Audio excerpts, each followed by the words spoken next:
Ang mga diskurso ni Kristo ng mga huling araw.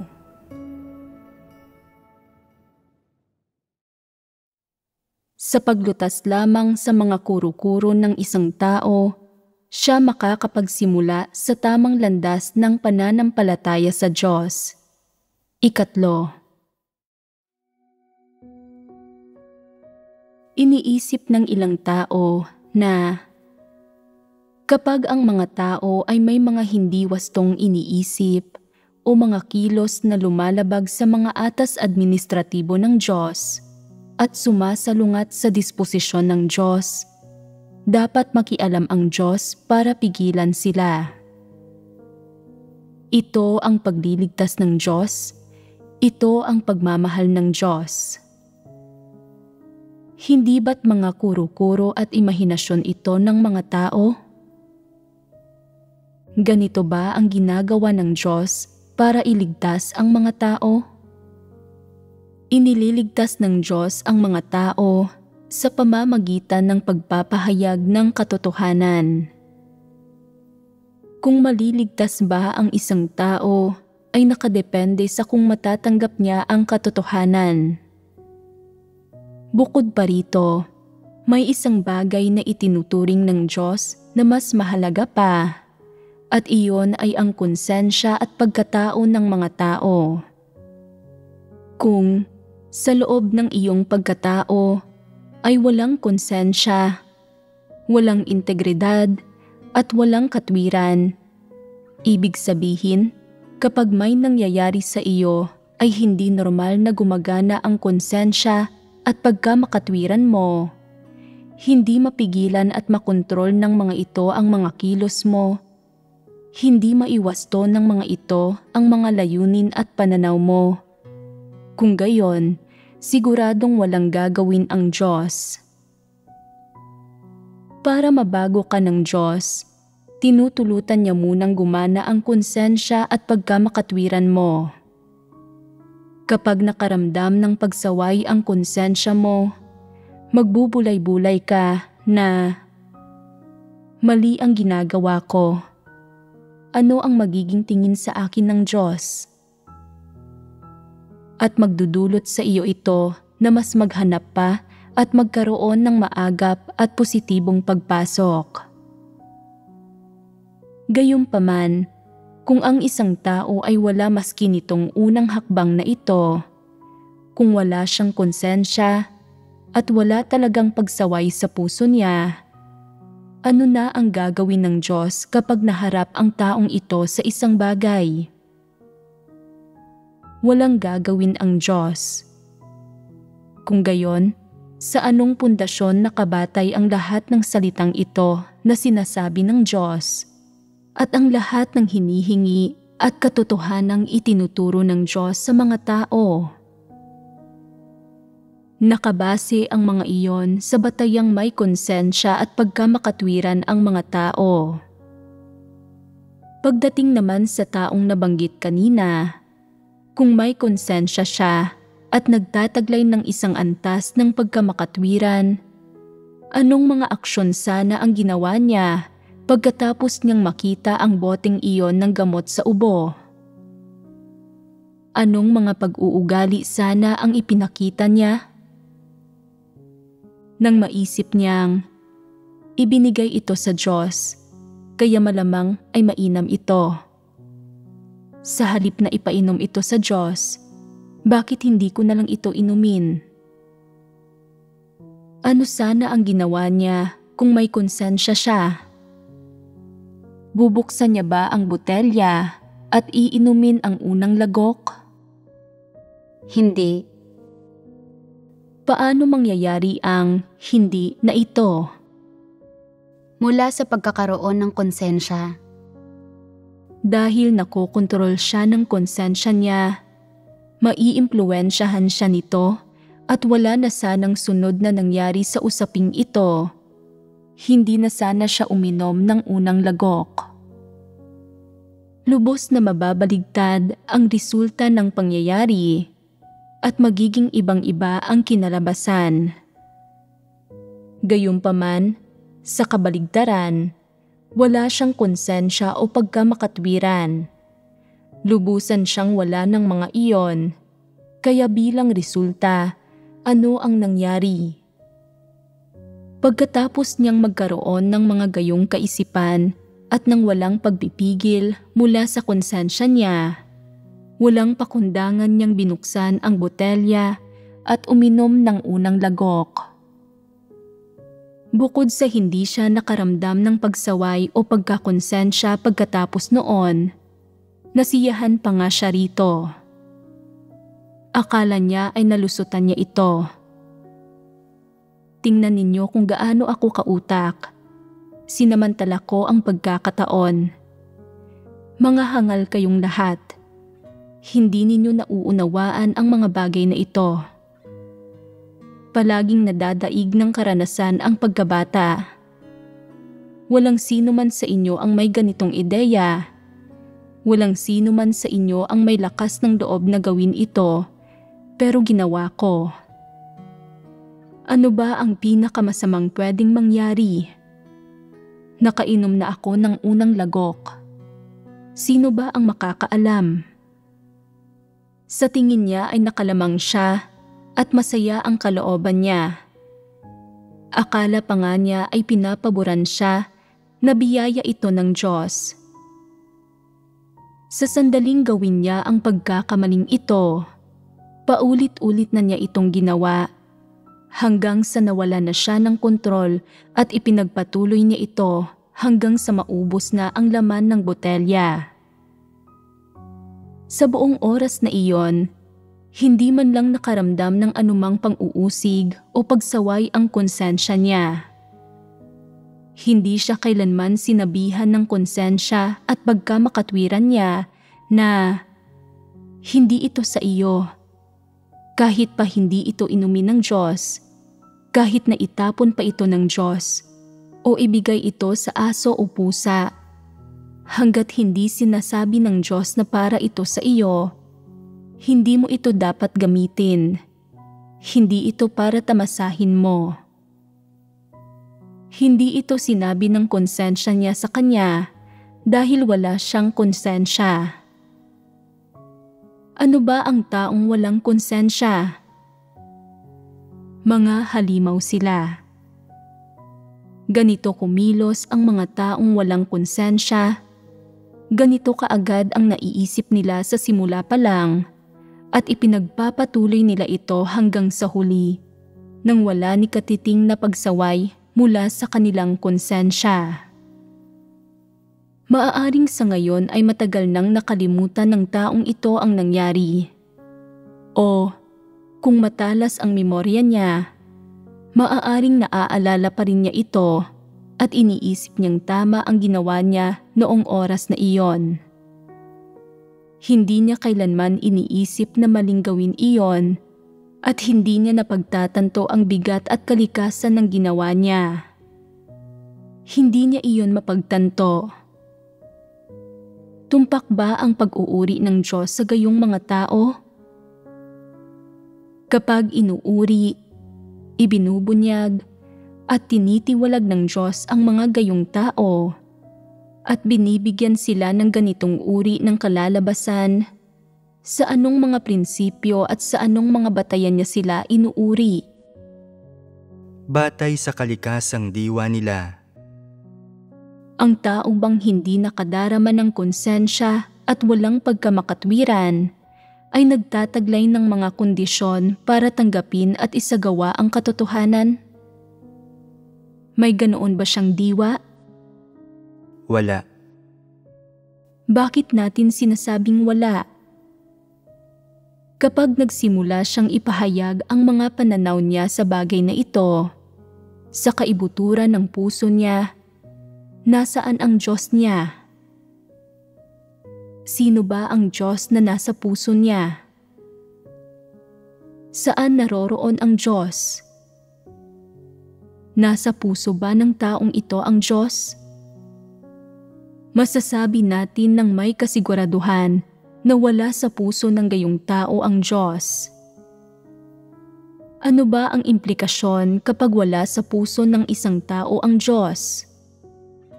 Ang taong ito ay isang hindi mananampalataya. Tama iyan. Hindi siya isang tunay na mananampalataya sa Diyos. Hindi siya isang kapatid. Siya ay isa lamang hindi mananampalataya. Anong mga pag-uugali niya ang nagpapakita na siya ay hindi mananampalataya? Dahil wala sa puso niya ang Diyos, lubusan siyang kumikilos at nagsasalita ayon sa sarili niyang mga kapritsyo, batay sa sarili niyang mga kuro-kuro, imahinasyon at kagustuhan nang walang impluwensya ng konsensya. Kapag hindi niya nauunawaan ang katotohanan, hindi napupukaw ang konsensya niya. Kumikilos siya batay lamang sa kanyang mga kagustuhan para lamang sa kanyang personal na kalamangan at kapakinabangan. May lugar ba ang Diyos sa puso niya? Walang-wala. Bakit ko sinasabi iyon? Dahil ang motibasyon, pinagmulan, direksyon, at maging ang mga pagpapamalas ng mga kilos at salita niya ay naglalayong lahat na matugunan ang mga interes niya. Kumikilos at nagsasalita siya batay sa pinaniniwalaan niyang kapakipakinabang sa kanya. Lahat ng isinasaalang-alang niya ay nakatuon sa kanyang mga interes at layon, at kumikilos siya ng walang anumang nararamdamang pagsaway at ng walang pagpipigil. Kung huhusgahan siya batay sa pag-uugali niya, ano ang turing niya sa Diyos? Parang hangin. Mismo, tumpak iyan. Kung nararamdaman niya ang presensya ng Diyos, na sinisiyasat ng Diyos ang puso ng tao, na ang Diyos ay nasa tabi ng tao at patuloy silang sinisiyasat, mawawalan ba ng anumang pagpipigil ang mga kilos niya? Magpapakita ba siya ng gayong walang ingat na kapusukan?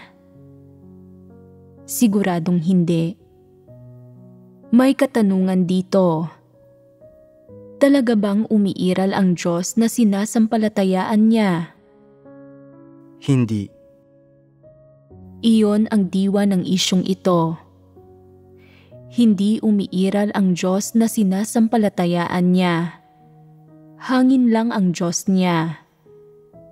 Sa makatuwid, anuman ang sabihin ng bibig niya tungkol sa Diyos, gaano man siya manalangin sa Diyos, kahit pa ilang taon na siyang nananampalataya o anuman ang ginawa niya o gaano man ang isinakripisyo niya, lubusang nailalantad ang kalikasan niya batay sa pananalita at pag-uugali niya, sa saloobin niya sa Diyos at sa saloobin niya sa lahat ng bagay na may kinalaman sa Diyos.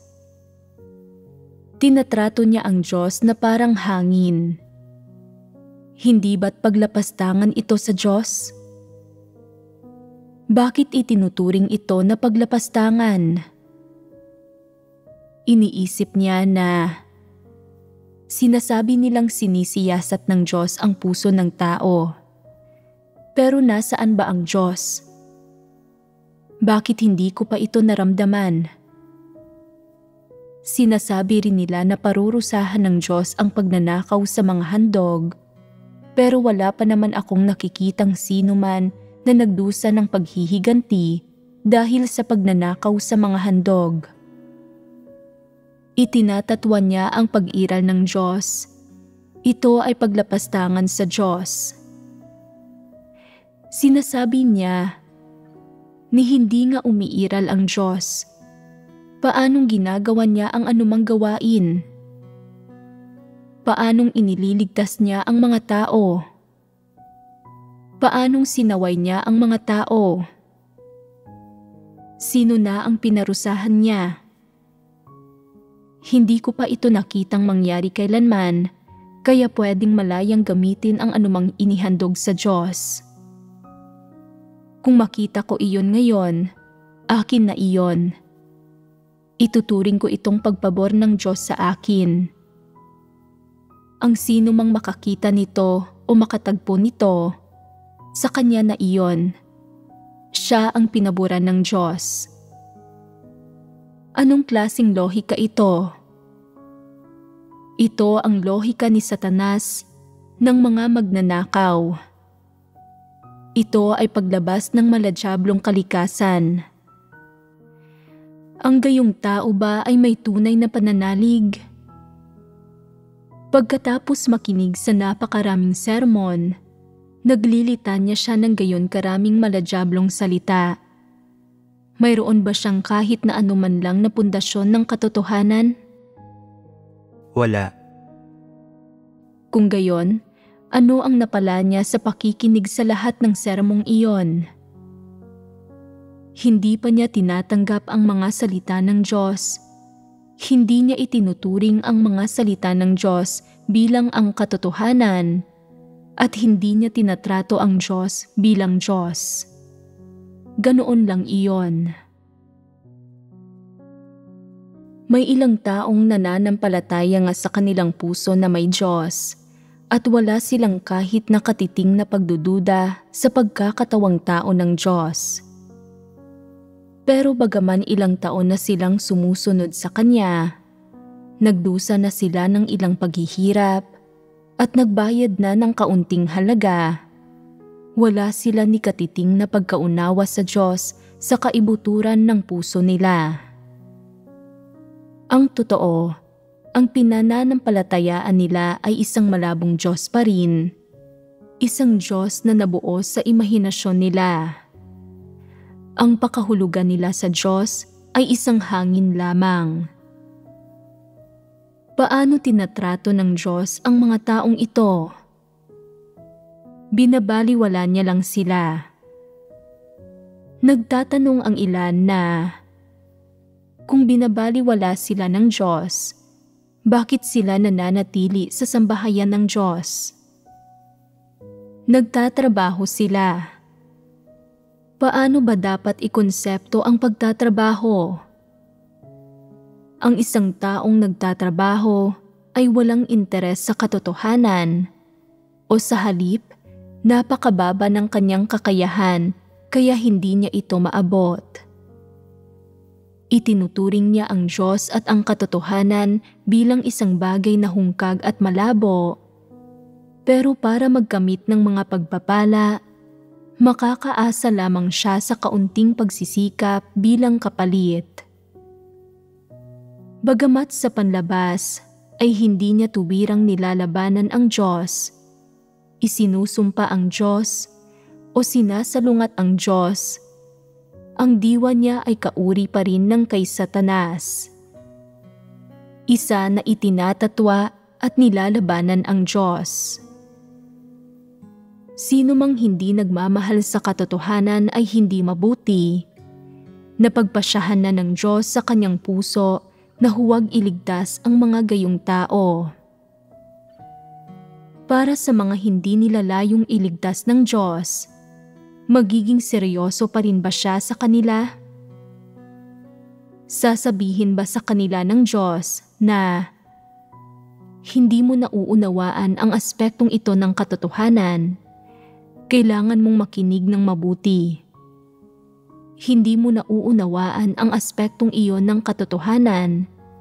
Kailangang mas magsikap ka pa at pagbulayan ito. Bukod pa rito, alam ng Diyos na hindi nauunawaan ng mga taong ito ang katotohanan at hindi nila itinuturing ang Diyos na Diyos. Dapat bang magpakita sa kanila ng mga himala at kababalaghan ang Diyos para malaman nila ang pag-iral niya o bigyang liwanag at tanglawan pa niya sila para malaman nilang may Diyos? Kikilos ba ang Diyos sa ganitong paraan? May mga prinsipyo ang Diyos sa paggawa ng mga bagay na ito. Hindi siya kumikilos sa ganitong paraan kung kani-kanino lang. Para sa mga kayang tanggapin ang katotohanan, palaging gumagawa ang Diyos. Ano ang saloobin ng Diyos sa mga hindi kayang tanggapin ang katotohanan o hindi magawang abutin ito? Binabaliwala niya sila. Ayon sa mga kuro-kuro ng mga tao, kung binabaliwala ng Diyos ang isang tao, ang taong ito ay pag-alagala na parang pulubi. Hindi siya makikita na hinahangad ang katotohanan, ni kakikitaan ng anumang aksyon ng Diyos. Nagtatrabaho lamang siya at hindi niya nauunawaan ang katotohanan. Iyon na ba iyon? Ang katunayan, pwede ring matamasa ng mga taong ito ang ilan sa biyaya at mga pagpapala ng Diyos. Kapag nalagay sila sa mapapanganib na sitwasyon, iingatan din sila ng Diyos. Kapag malubha ang sakit nila, pagagalingin din sila ng Diyos. Maaaring ang bigyan niya pa sila ng ilang espesyal na talento o sa ilang espesyal na pagkakataon, maaaring gumawa ng mga mahimalang pagkilos ang Diyos sa kanila o gumawa ng ilang espesyal na bagay. Ibig sabihin, kung talagang kayang gugulin ng mga taong ito ang sarili nila para sa Diyos at magtrabaho ng maayos nang hindi nagdudulot ng mga kaguluhan, hindi sila didiskriminahin ng Diyos. Ano ang mga kuro-kuro ng mga tao tungkol sa usaping ito? Hindi ililigtas ng Diyos ang mga taong ito, kaya gagamitin niya lang sila kung paano niya gustuhin at iwawaksi sila kalaunan. Ganito ba kikilos ang Diyos? Hindi ganito. Huwag ninyong kalimutan kung sino ang Diyos. Siya ay ang lumikha. Sa buong sangkatauhan, sila man ay mga mananampalataya o walang pananampalataya, mula sa anumang denominasyon o etnisidad, sa mga mata ng Diyos, silang lahat ay mga nilikha niya. Kaya sinabi ng Panginoong Hesus, sapagkat pinasisikat niya ang kanyang araw sa masasama at sa mabubuti. Ang pahayag na ito ay isang prinsipyo kung paano kumikilos ang Diyos, ang lumikha.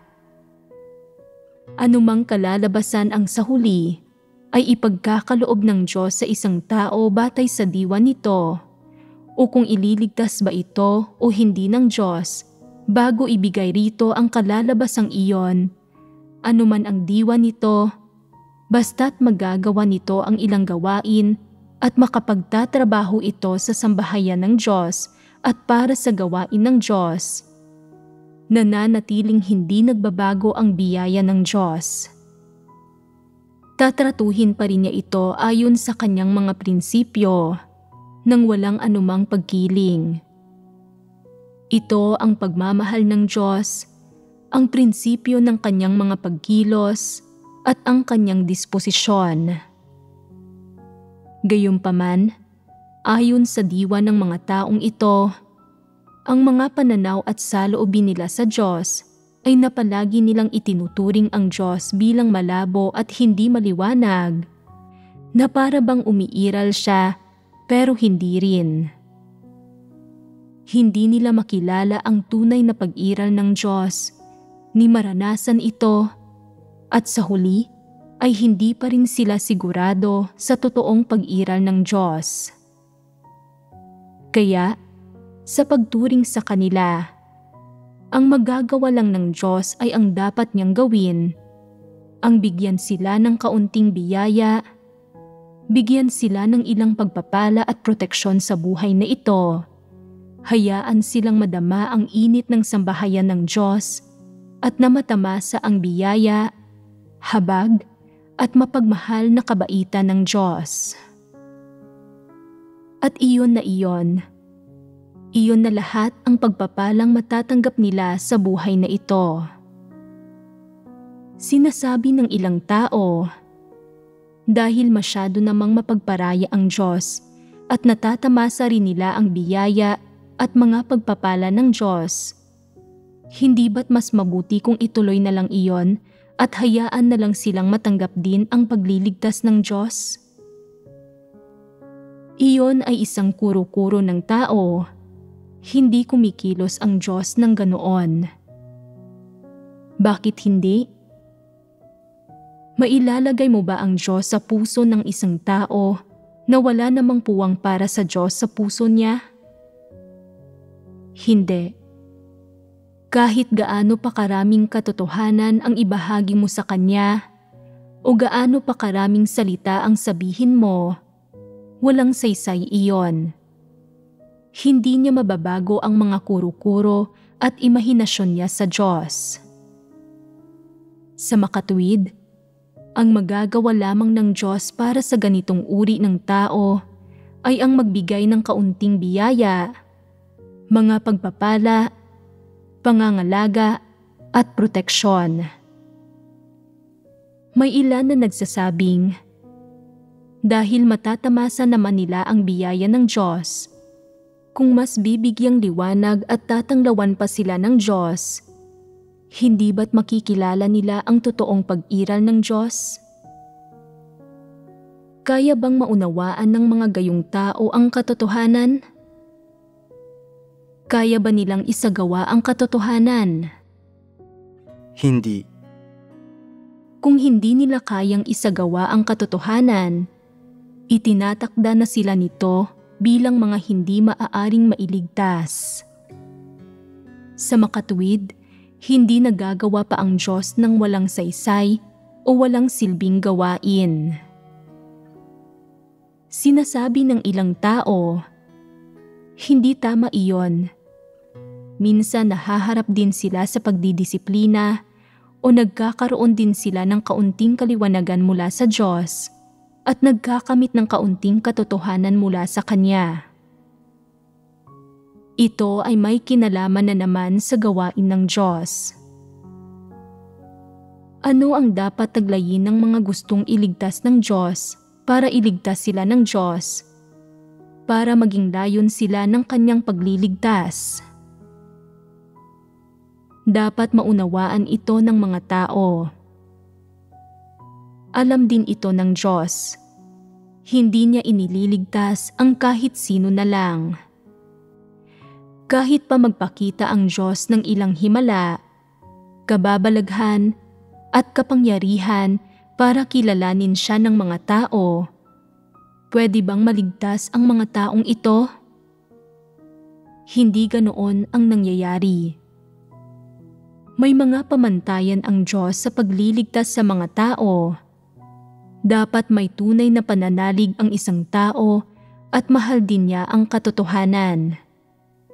Kaya, ang gawaing ginagawa ng Diyos sa mga tao na kinasasangkutan ng paghatol, pagkastigo, mga pagsubok at pagpipino ay may mga pamantayan din. Sinasabi ng ilang tao, madalas kaming nahaharap sa paghatol at pagkastigo. Ang pagharap ba sa paghatol at pagkastigo, mga pagsubok at pagpipino ay tanda na ililigtas kami ng Diyos? Ganoon ba iyon? Hindi. Paano ka nakakasiguro na hindi? Dahil hindi natutugunan ng ilang tao ang mga kondisyon para mailigtas ng Diyos, magpapataw pa rin ba ang Diyos ng paghatol, pagkastigo, mga pagsubok at pagpipino sa kanila?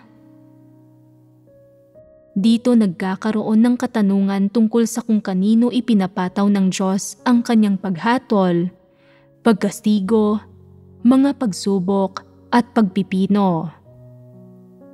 Kinasasangkutan din ito ng mga maling pagkakaunawa ng mga tao.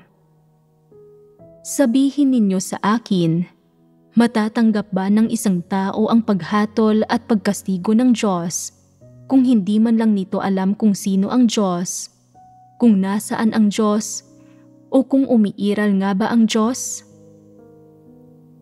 ang isang tao ba na itinuturing ang Diyos bilang hangin lang ay matatanggap ang paghatol at pagkastigo ng Diyos? Matatanggap ba ng isang tao ang mga pagsubok at pagpipino ng Diyos kung ang puso nito ay lubusang walang Diyos? Siguradong hindi. Kung gayon, ano ang maaaring makaharap sa ilang pagkakataon ng gayong mga tao? Pagdidisiplina. Tama iyan, pagdidisiplina. Ang mga nagtuturing sa Diyos bilang hangin lamang, na pangunahing hindi kinikilala o pinaniniwalaan ang pag-iral ng Diyos, ay siguradong hindi matatanggap ang paghatol at pagkastigo ng Diyos o ang mga pagsubok at pagpipino niya. Maaaring sabihin na ang mga taong may gayong diwa at gayong mga pag-uugali ay hindi ang mga layon ng pagliligtas ng Diyos.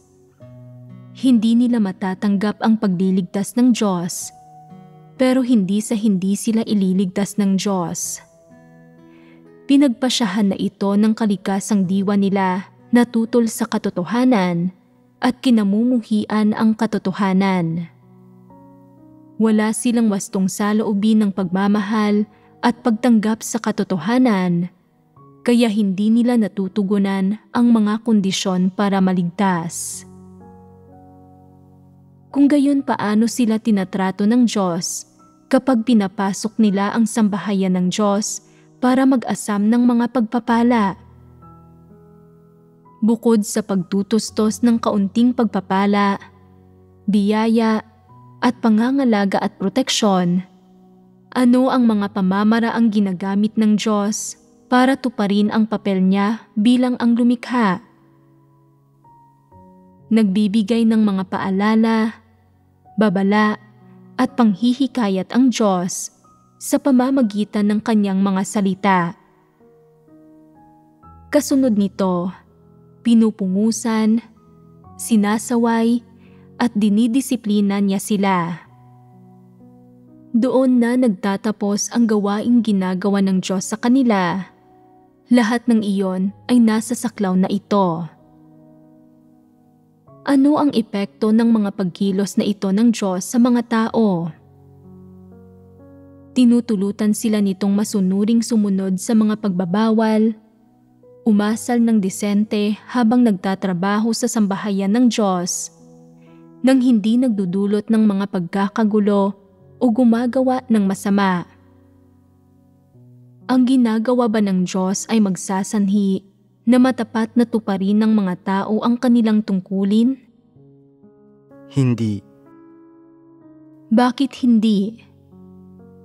Ang biyaya, mga pagpapala, pangangalaga, at proteksyong natatanggap ng mga tao, pati na ang mga pagpapaalala ng mga salita ng Diyos, ang pagpupungos, pagtutuwid, at pagdidisiplina at iba pa, ay maghahatid ba ng pagbabago sa kanilang disposisyon? Hindi. Hindi makapaghahatid ng pagbabago ang mga iyon sa disposisyon nila. Kung gayon, anong epekto ang nakakamit ng paggawa ng Diyos sa kanila? Ginagawa sila nitong medyo nalilimitahan sa kanilang pag-uugali.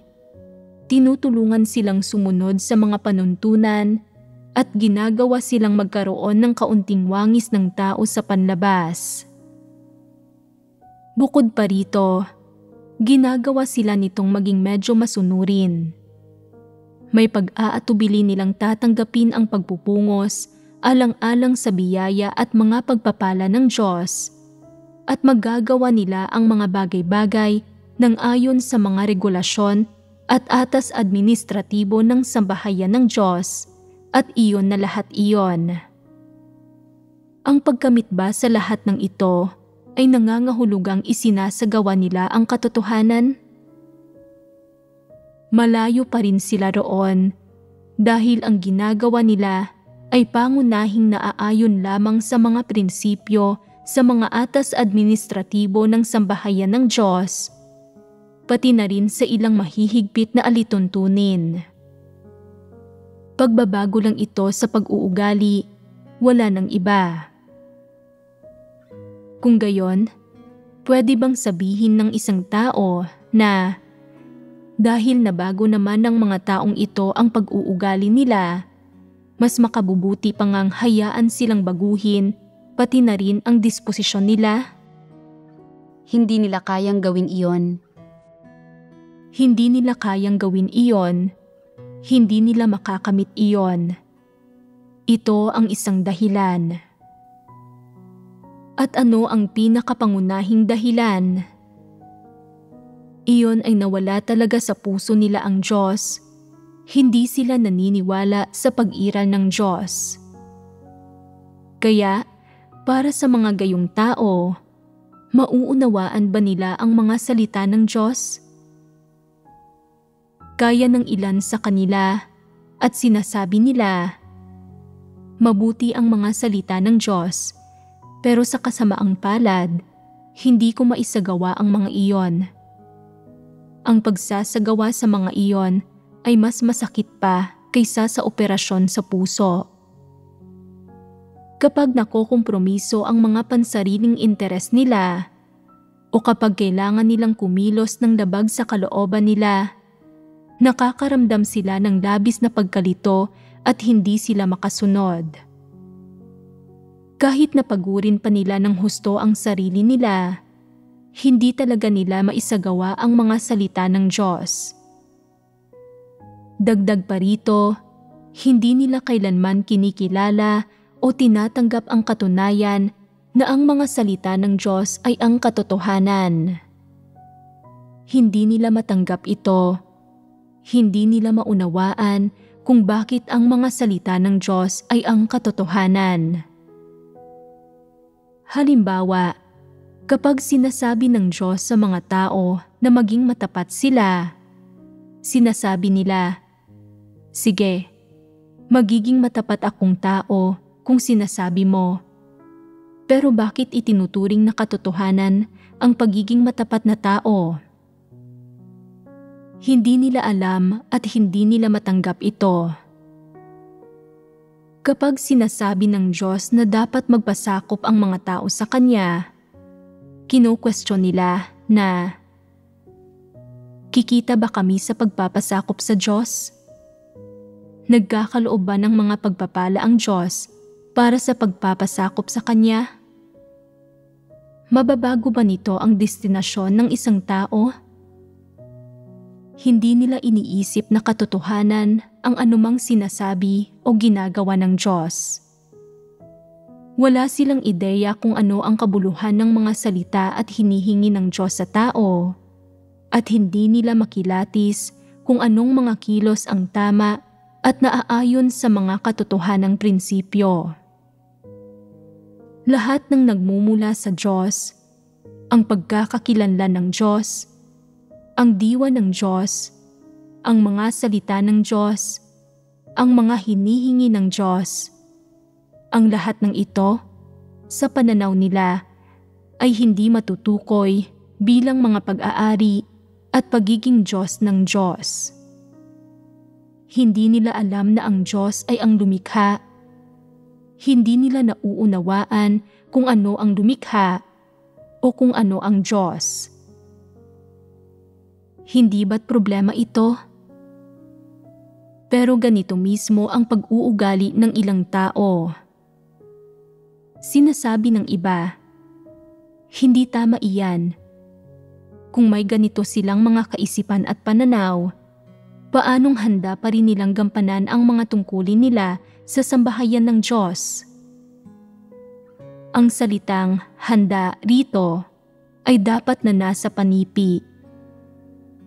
Paano ito dapat ipaliwanag? Sa isang banda, ginagampanan nila ang mga tungkulin nila dahil napipilitan sila dahil sa sitwasyon o dahil sa pangangailangan nila para sa mga pagpapala. Sa kabilang banda, sa tingin nila ay wala na silang magagawa pa kundi ang sumunod na lang muna ng may pag-aatubili, ang gumanap ng ilang tungkulin at gumugol ng kaunting lakas. Sa puso nila, naniniwala silang ito ang dapat nilang gawin, pero dahil wala silang interes sa katotohanan, makagugugol lamang sila ng lakas at makagaganap ng mga tungkulin kapalit ng mga pagpapala ng Diyos. Kung may ganitong klase ng pag-iisip, matatanggap ba nila ang katotohanan? Hindi nga nila nauunawaan kung ano ang katotohanan. Paano pa nila tatanggapin ito? Ang gawain ng paghatol ng Diyos sa mga huling araw ay para tapusin ang kapanahunang ito. Kung maliligtas ba o hindi ang isang tao ay kritikal na nakadepende sa kung matatanggap ba niya ang paghatol at pagkastigo ng Diyos at kung matatanggap ba niya ang katotohanan. Kinikilala ng ilang tao na ang mga salita ng Diyos ay ang katotohanan, pero hindi nila tinatanggap ang katotohanan. Para sa kanila, ang tanggapin ang katotohanan ay parang ang magkaroon ng heart transplant. Ganito kahirap sa kanila ito. Kung ganito tinatrato ng ganitong uri ng tao ang katotohanan, tumatangging tanggapin ito anuman ang mangyari, hindi ang Diyos ang siyang dapat nasisihin sa hindi pagliligtas sa kanila.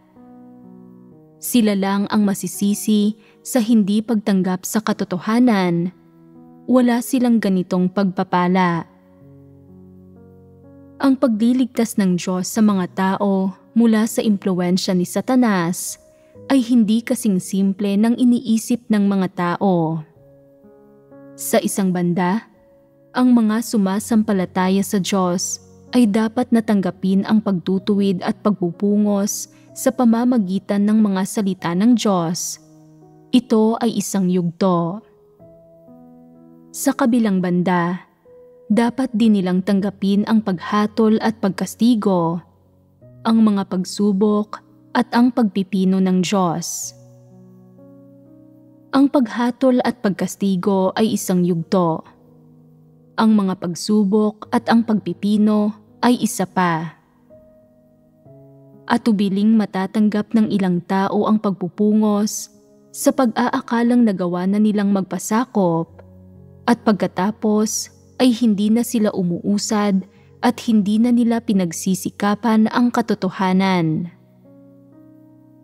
Partikular na minamahal ng iba ang katotohanan at natitiis nila ang anumang pasakit para matamo ang katotohanan.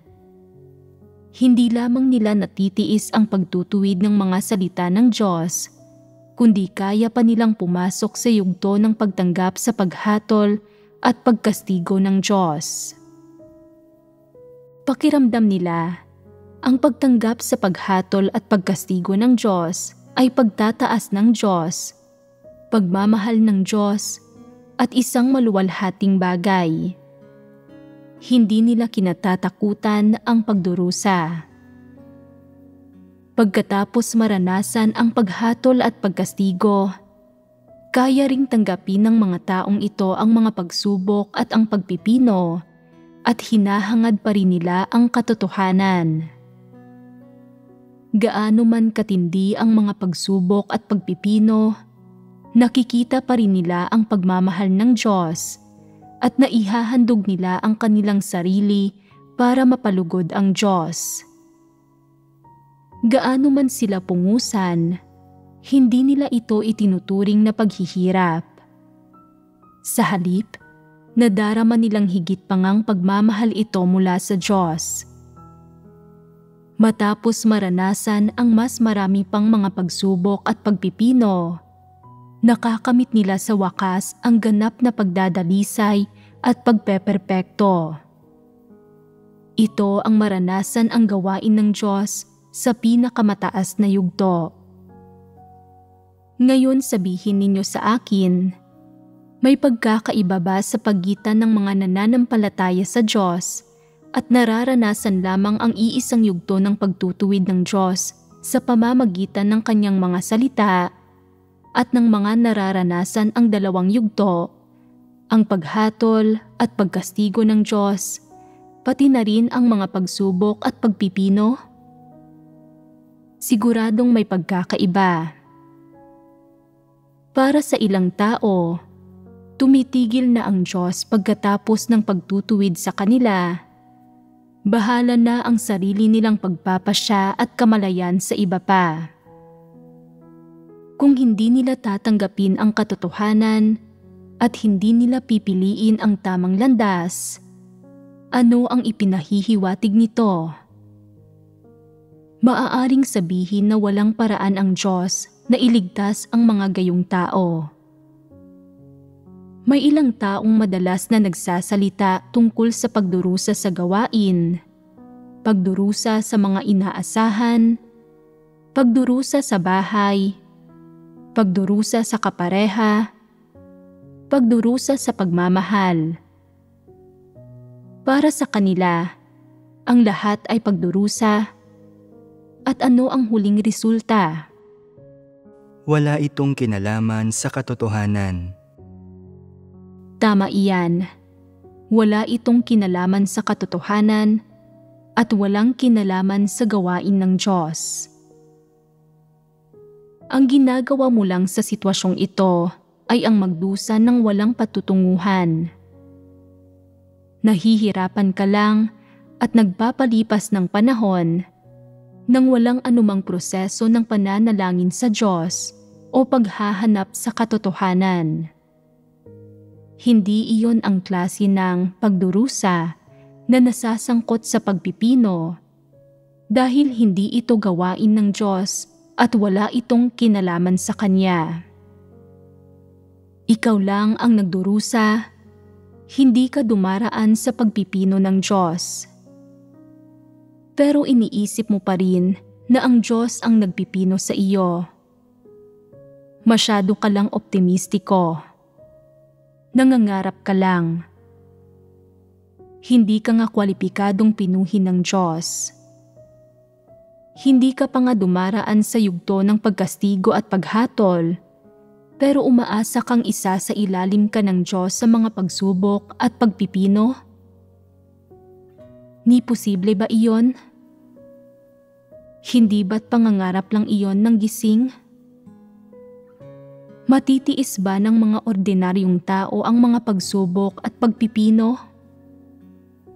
Ito ba ay isang bagay na matatanggap ng ordinaryong tao? Ito ba ay isang bagay na ipinagkakaloob ng Diyos sa ordinaryong tao? Hinding-hindi. Pagkatapos ituwid ng Diyos ang isang tao, kung ang taong iyon dahil sa kanyang mayabang na disposisyon, sa kanyang pagiging mapagmatigas, panlilinlang, kabuktutan, o anumang iba pang disposisyon, ay hinahatulan, dinidisiplina, o tahasang itinutuwid ng Diyos sa isa o maraming usapin na nagpapabatid sa kanya kung bakit siya dinidisiplina ng Diyos at dahil dito, nagkakaroon siya ng isang tunay na pagkaunawa sa Diyos at sa kanyang sarili. Sumasailalim sa tunay na pagbabago ang disposisyon niya. Pagkatapos ay unti-unti niyang nakakamit ang tunay na pagpapasakop sa katotohanan. Sa ganitong proseso lamang hinahatulan at kinakastigo ng Diyos ang mga tao. Sa anong batayan ginagampanan ng Diyos ang gawaing ito? May isang kondisyon. Ang taong tumatanggap ng gayong gawain ay dapat na magampanan ng sapat ang kanyang tungkulin sa sambahayan ng Diyos. Ang kasapatang ito ay nangangailangan lamang ng dalawang bagay: pagpapasakop at katapatan. Una, kailangang may konsensya at katwiran ang taong ito. Ang mga taong may konsensya at katwiran lang ang makatutugon sa mga kondisyon para matanggap ang katotohanan. Kapag ang mga gayong tao na may konsensya at katwiran ay natatanggap ang pagtutuwid ng Diyos, Nagagawa nilang hanapin ang katotohanan at magpasakop. Pagkatapos lamang nito, saka magpapatuloy ang Diyos sa gawain ng paghatol at pagkastigo.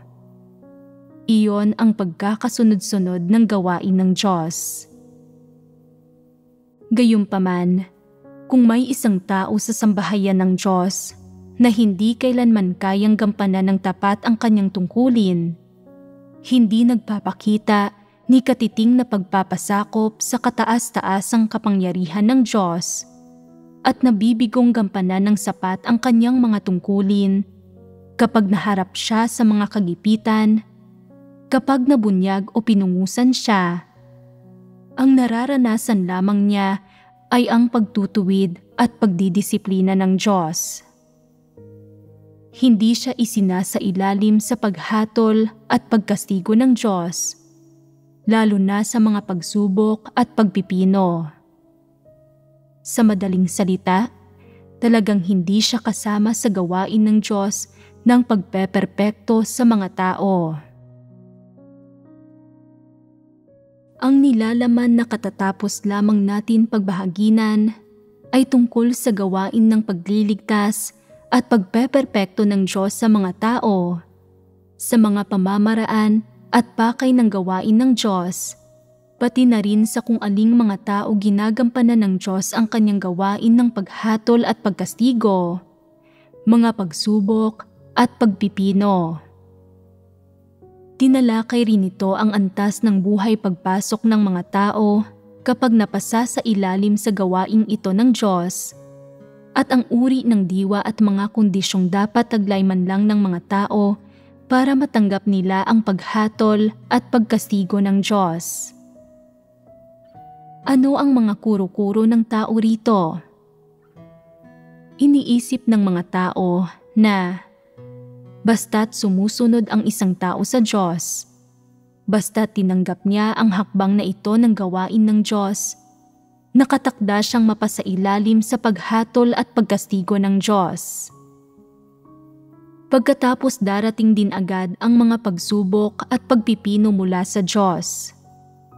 Sa makatwid, madalas tayong nahaharap sa mga pagsubok, pagpipino at pagpupungos, at napagkakaitan tayo ng pamilya, mga pagmamahal, katayuan, at mga inaasahan. Kasunod nito, patuloy tayong nagdurusa pagdating sa ating mga damdamin, katayuan, at inaasahan. Tumpak ba ang mga pahayag na ito? Hindi. Kayang baguhin ng mga tao ang isang salita mula sa mga salita ng Diyos at gawin itong isang espiritual na salita na kanilang pinaniniwalaan. Bakit ganoon? Ang katunayan, ang pagdurusa nila ay pawang paghihirap lamang. Pagpapalipas lang ito ng oras, wala itong anumang kabuluhan. Subalit itinuturing nila ito bilang mga pagsubok at pagpipino. Sinasabing mga pagpipino ito ng Diyos. Napakaseryosong pagkakamali nito. Ito ay isang bagay na puwersahang ipinapataw ng mga tao sa Diyos at hinding-hindi nito kinakatawan ang mga layunin ng Diyos. Hindi ba't maling pagkakaunawa ito sa Diyos? Talagang maling pagkakaunawa ito. At paano ba nabubuo ang maling pagkakaunawang tulad nito? Dahil hindi nauunawaan ng mga tao ang katotohanan, nakakabuo sila ng mga gayong maling pagkakaunawa batay sa mga imahinasyon nila. Kasunod nito, walang pakundangan nilang ipinalalaganap at ikinakalat ang mga iyon saan man, na kalaunan ay humahantong sa iba't ibang pahayag tungkol sa pagdurusa. Kaya, madalas kong naririnig na sinasabi ng ilang tao na may isang taong pinalitan at pagkatapos ay naging negatibo. Siya ay nagdurusa sa katayuan. Ang pagdurusa sa katayuan ay hindi pagdanas ng mga pagsubok at pagpipino. Ito ay ang pagkawala lamang ng katayuan ng isang tao, pagdurusa ng emosyonal na kabiguan at paghihirap ng kalooban habang nabibigo. Dahil magkaiba ang tinatawag ng tao na pagdurusa at ang tinatawag ng Diyos na pagpipino, ano ba talaga ang tinutukoy ng tunay na pagpipino? Una sa lahat, unawain ninyo na ginagampanan ng Diyos ang maraming gawaing paghahanda bago isailalim ang mga tao sa mga pagsubok at pagpipino. Isa na roon ay pumipili siya ng mga tao. Humihirang siya ng mga tamang tao. Kanina tinalakay na natin kung anong uri ng tao ang maituturing na tama sa mga mata ng Diyos at kung aling mga kondisyon ang dapat nilang matugunan. Una, dapat man lang ay may konsensya at katwiran sila sa kanilang pagkatao. Pangalawa, dapat ay magampanan nila ng husto ang kanilang mga tungkulin. Magampanan ang mga iyon ng may katapatan at pagpapasakop. Pagkatapos, kailangan nilang sumailalim sa ilang taon ng pagpupungos, pagdidisiplina at pagtutuwid. Maaaring hindi gaanong malinaw sa inyo kung ano ang ibig sabihin ng pagdidisiplina at pagtutuwid dahil maaaring hindi masyadong maliwanag para sa inyo ang mga konsepto. Maaaring tila hindi madaling maunawaan at abstract ang mga iyon para sa mga tao. Pero pagdating sa pagpupungos, iyon ay isang bagay na maririnig at madarama ng mga tao. Mayroong partikular na lingwahe at tiyak na tonong sangkot dito, kaya alam ng mga tao ang nangyayari. Kapag ang isang tao ay may nagawang mali, sumasalungat sa mga prinsipyo, kumikilos ng walang ingat o mag-isang nagpapasya ng nakakapinsala sa mga interes ng sambahayan ng Diyos o sa gawain ng iglesia, at siya ay pinupungusan, ito ang ibig sabihin ng mapungusan. Ano naman kung gayon ang pagtutuwid at pagdidisiplina? Halimbawa, kung may isang taong hindi angkop na maging isang leader ng grupo at hindi tapat, at gumagawa ng mga bagay na lumalabag sa mga katotohanang prinsipyo o patakaran ng iglesia, at dahil doon ay pinalitan siya, pagtutuwid ba iyon? Iyon ay isang uri nga ng pagtutuwid. Mukha man silang pinangangasiwaan ng iglesia sa panlabas o pinapalitan ng ilang leader, sa mga mata ng Diyos, ito ay paggawa niya at bahagi ng gawain niya. Isa itong uri ng pagtutuwid. Gayon din, kapag nasa mabuting kalagayan ang mga tao, karaniwan ay puno sila ng liwanag at kaya nilang magkaroon ng mga bagong kabatiran. Gayunpaman, kapag nasisira ang gawain nila dahil sa ilang kalagayan o partikular na kadahilanan at sila ay nabubunyag, hindi ba't isang uri ito ng pagtutuwid? Isang uri din ito ng pagtutuwid. Maituturing ba ang mga ito na paghatol at pagkastigo? Sa puntong ito, hindi pa ito maituturing na paghatol at pagkastigo, kaya siguradong hindi ito maituturing na mga pagpipino at pagsubok. Mga pagtutuwid lamang ito na natanggap habang ginagampanan ng isang tao ang mga tungkulin niya.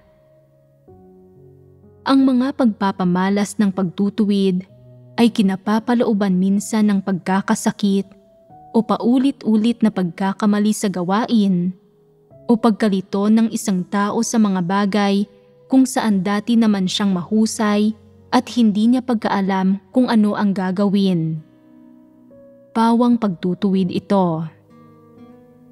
Siyempre, minsan dumarating ang pagtutuwid sa pamamagitan ng mga palatandaan mula sa taong nasa paligid o sa pamamagitan ng kung ano ang ibinubunyag ng isang pangyayari na ipinapahiya ang isang tao na nagdudulot sa kanya na malalim na suriin ang kanyang sarili at magnilay.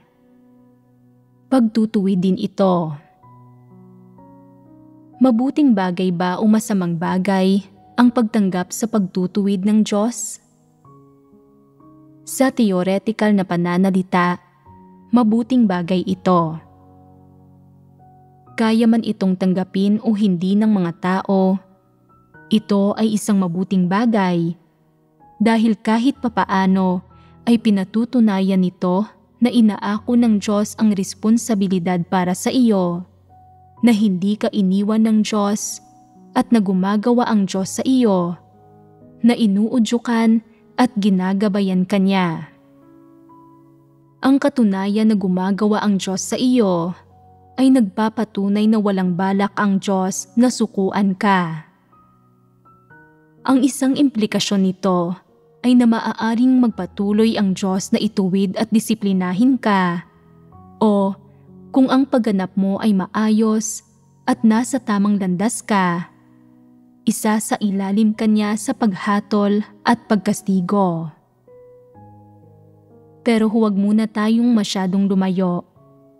Sa ngayon, itutuwid at didisiplinahin ka ng Diyos ng maraming beses. Pagkatapos, dahil hinahangad mo ang katotohanan, dahil may pagpapasakop ka, at dahil tamang tao ka, isa sa ilalim ka ng Diyos sa paghatol at pagkastigo. Ito ang unang hakbang. Karamihan ng tao ay naranasan na ang mapungusan lang. Ang mga baguhan lamang ang hindi pa nakararanas nito. Kadalasan, kumikilos ang mga tao batay sa mga nadarama ng kanilang konsensya. Nararamdaman nila ang pagsaway ng kalooban. Nadarama nilang inuudyukan sila ng mga salita ng Diyos sa kanilang mga tenga o puso na, "Hindi ko dapat gawin ito, mapaghimagsik ito." Ito ay pag-uudyok, panghihikayat, at pagbababala sa kanila ng mga salita ng Diyos. May iba't ibang uri ng pagpupungos na nararanasan ang mga tao.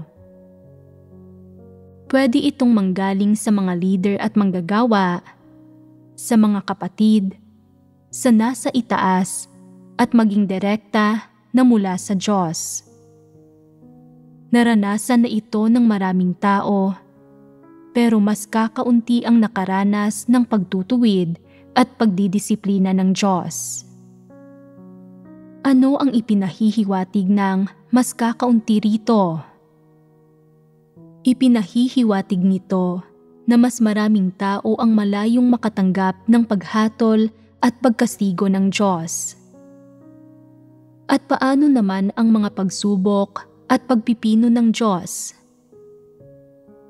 Lalo nang mas malayo sila rito, lalo nang mas malaki ang agwat, lalo nang mas malayo ang distansya. Dati, inakala ng mga tao na hinatulan at kinastigo ako ng Diyos, nilagyan ako ng singaw sa bibig ko. Hinatulan at kinastigo ako ng Diyos, nagkamali ako, may nasabi akong mali, at sumakit ang ulo ko ng ilang araw. Ngayon ay nauunawaan ko na kung ano ang paghatol at pagkastigo ng Diyos. Hindi ba't mga maling pagkakaunawa ito? Ang ganitong uri ng maling pagkaunawa sa Diyos ang pinakakaraniwan. Karamihan ng tao ay nauunawaan ng mali ang Diyos sa ganitong paraan. Ang maling pagkaunawang ito ay nagbubunga rin ng ilang negatibong epekto. Ipinararamdam sa mga tao na ang pagsasabi ng isang maling salita ay magre-resulta sa pagdidisiplina ng Diyos. Ito ay ganap na maling pagkaunawa sa Diyos at ganap na hindi naaayon sa ginagawa ng Diyos. Kung may gayong mga maling pagkaunawa sa Diyos, matutugunan ba sa huli ng isang tao ang mga hinihingi ng Diyos?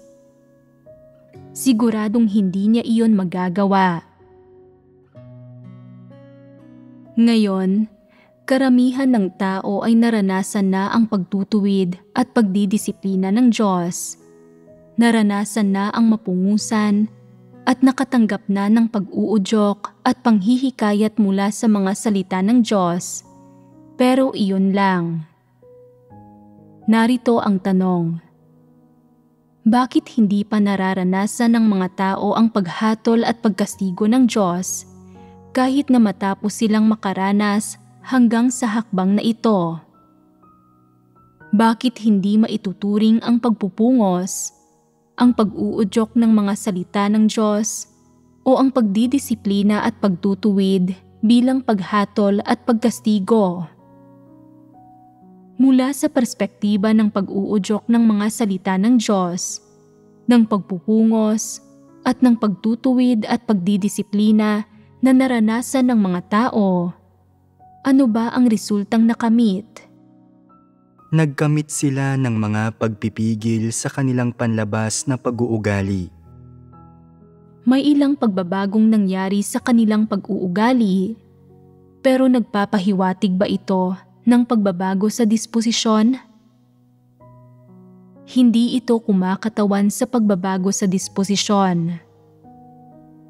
Sinasabi ng ilang tao, napakaraming taon na kaming nananampalataya sa Diyos at nakarinig na kami ng napakaraming sermon, pero hindi pa rin nagbabago ang mga disposisyon namin. Hindi ba't naagrabyado kami? Kaunti lang ang naging pagbabago sa pag-uugali namin. Hindi ba't labis na kaawa-awa ito? Kailan ba kami sisimulang iligtas ng Diyos? Kailan namin matatanggap ang kaligtasan? Kaya talakayin natin kung anong mga pakinabang at pagbabago na ang nangyari sa mga dumanas ng iba't ibang aspektong ito ng gawain ng Diyos. Ngayon lang ay may nagbanggit ng tungkol sa mga pagbabago sa pag-uugali. Isa itong pangkalahatang pahayag.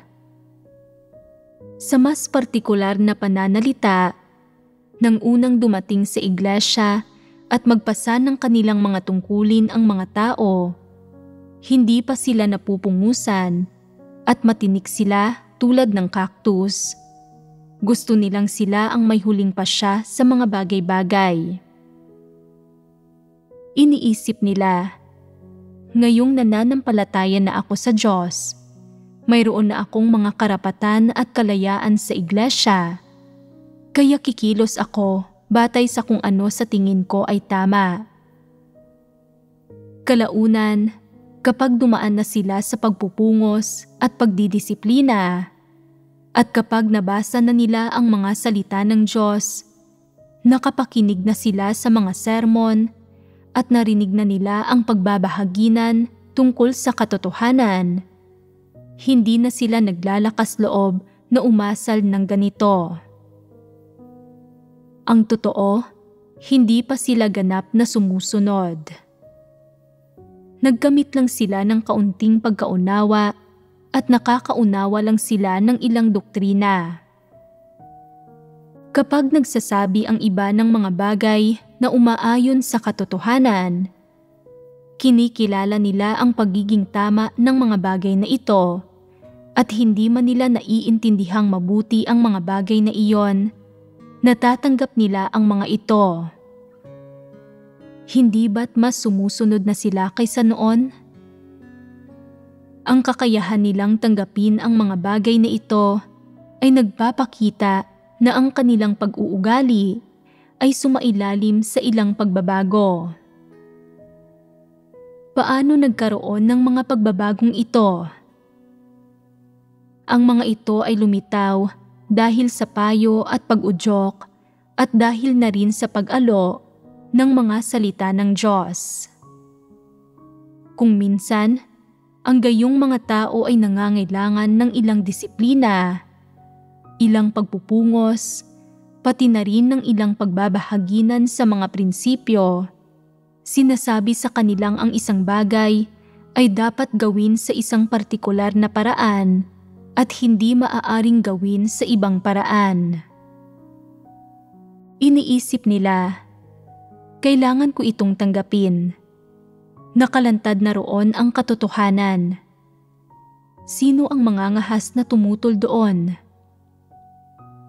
Sa sambahayan ng Diyos, ang Diyos ay dakila, ang katotohanan ay dakila, at ang katotohanan ay naghahari.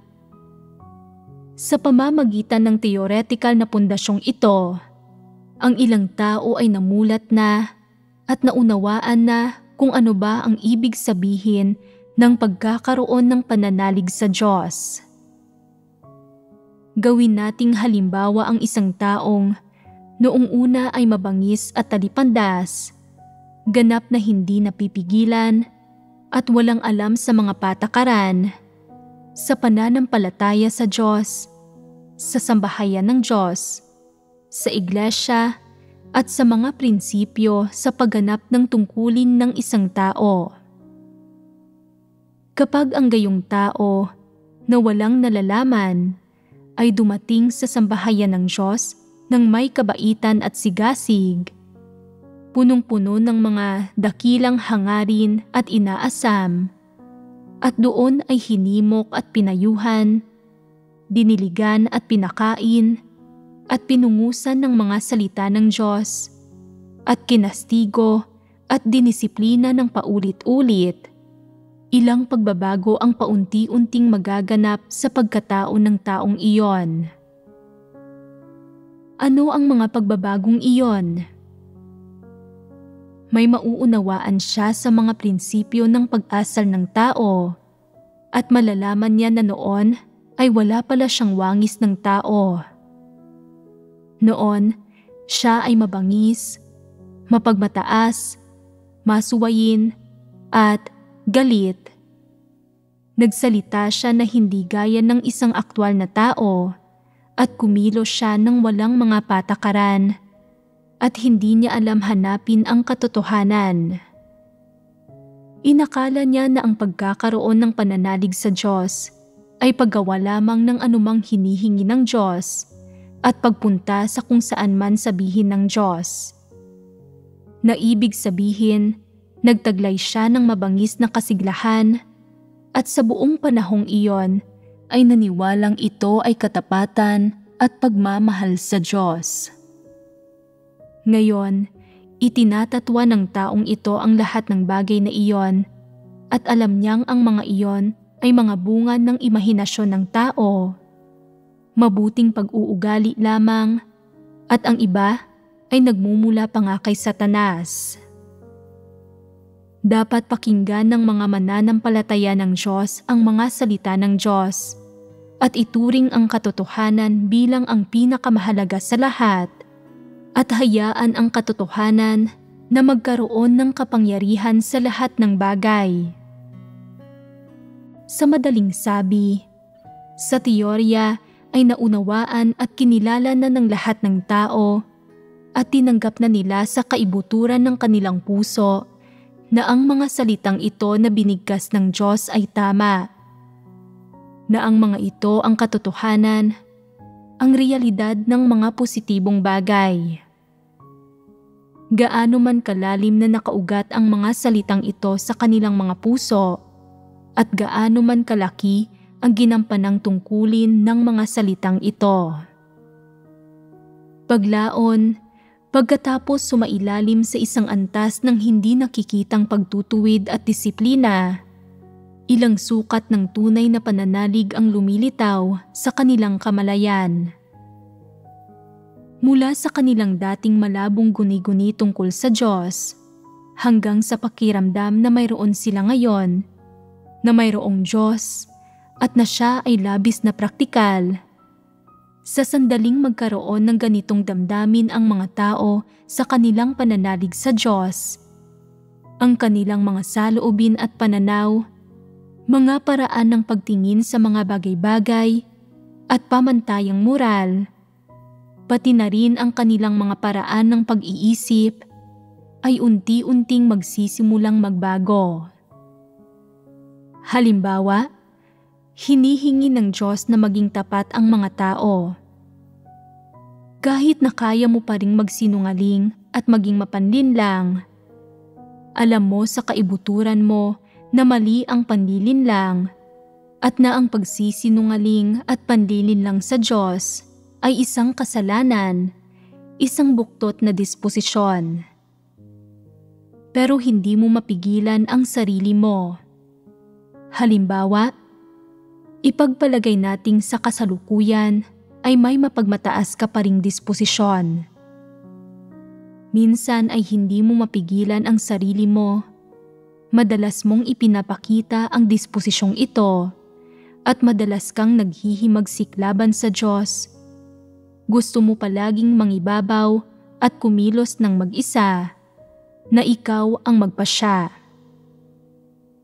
Pero alam mo rin na ito ay isang tiwaling disposisyon at kaya mong manalangin sa Diyos tungkol dito. Kahit na walang kapansin-pansing pagbabago, nagsimula ng magbago ng paunti-unti ang pag-uugali mo. Kahit na hindi ka dumaan sa paghatol at pagkastigo, at bagamat hindi pa nagbago ang disposisyon mo, unti-unting nililiwanagan ng katotohanan at ng mga salita ng Diyos ang kaibuturan ng puso mo, habang ginagabayan at binabago rin ang iyong pag-uugali na ginagawa kang mamuhay ng mas katulad ng isang tao. Unti-unting iminumulat ang konsensya mo.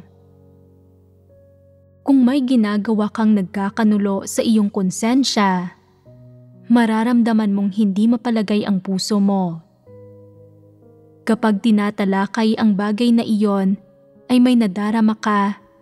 Hindi ka na kasing manhid ng dati. Nagsisisi ka na at handa ka nang ituwid ang sarili mo. Kahit pa hindi mo agad mabago ang disposisyon mo tungkol dito, kapag nakakanti nito ang kalagayan mo, mamamalayan mo na may ganito kang kalagayan. May kamalayan ka na sa loob mo at binabago ng kamalayang ito ang pag-uugali mo. Ang gayong pagbabago ay pagbabago lamang sa pag-uugali. Bagamat nangyayari ito at patuloy itong nangyayari, hindi ito kumakatawan sa pagbabago sa disposisyon. Hinding-hindi ito pagbabago sa disposisyon. Maaaring hindi mapalagay ang ilang tao matapos nilang marinig ito at sabihin nilang, malaking pagbabago na iyon, pero hindi pa rin ito pagbabago sa disposisyon? Kung ganoon, ano ba ang pagbabago sa disposisyon? Ano-ano bang pagbabago ang kasama sa pagbabago ng disposisyon? Isantabi muna natin iyon sa ngayon. Ipagpatuloy nating talakayin ang mga pagbabago na nakamit na ng mga tao, na mga epekto at resulta ng mga salita ng Diyos at ng lahat ng ginawa niya sa mga tao. Nagsisikap ang mga tao na mabago ang mga iniisip at pananaw nila na hindi naaayon sa katotohanan. Kapag naharap sila sa mga usapin, magkakaroon sila ng kamalayan. Ikukumpara nila ang usapin sa katotohanan, sasabihing, hindi naaayon ang usaping ito sa katotohanan, pero hindi ko pa mabitawan ang pananaw ko. Naroroon pa rin ito. Namalayan at natutuhan mo lang na ang pananaw mo ay hindi naaayon sa mga salita ng Diyos. Mapatutunayan ba nito na nagbago na o na nabitawan mo na ang pananaw mo? Hindi. Hindi pa nagbabago at hindi pa nabibitawan ang pananaw mo na nagpapatunay na nananatiling buo pa rin ang tiwaling disposisyon mo at hindi pa ito nagsisimulang magbago. Tinanggap pa lamang ng kamalayan mo, ng kaibuturan ng puso mo, ang mga salita ng Diyos at itinuring ang mga iyon bilang ang katotohanan. Pero theoretical at personal na kahilingan lamang ito. Hindi mo pa nagiging buhay at realidad ang mga salita ng Diyos. Kapag naging realidad mo na ang mga salita ng Diyos, bibitiwan mo na ang mga pananaw mo at tatratuhin mo ang lahat ng tao, pangyayari at bagay, pati na rin ang lahat ng nangyayari sa paligid mo gamit ang mga pananaw ng mga salita ng Diyos.